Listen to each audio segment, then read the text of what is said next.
Hi, this is Marco from Spotahome, Berlin. We are now in the district of Kreuzberg, maybe one of the trendiest districts from Berlin.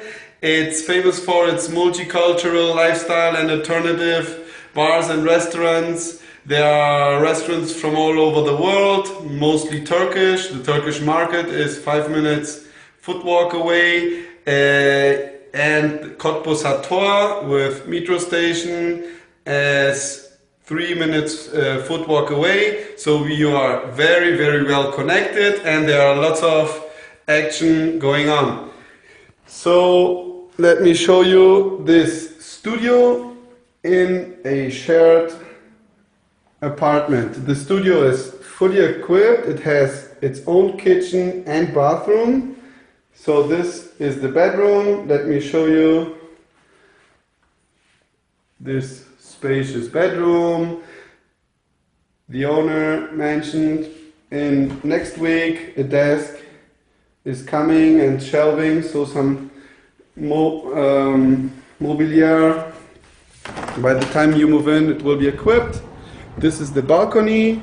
Unfortunately, it's by night now, so you cannot see much, but still there's some view here and the street is quiet. It's great.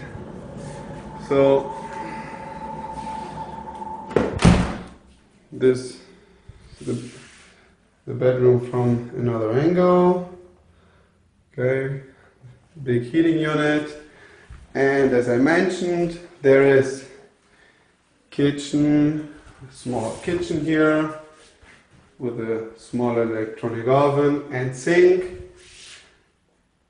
Some storage space. It will be totally equipped next week. This is the bathroom, white and shiny. You have everything the bathroom needs. Okay, shower and toilet. Okay, let's now have a quick look to this big apartment. It has big terrace all the way down and a bigger kitchen, big living room that you can of course use. I hope you enjoyed the tour, powered by Spotahome.com.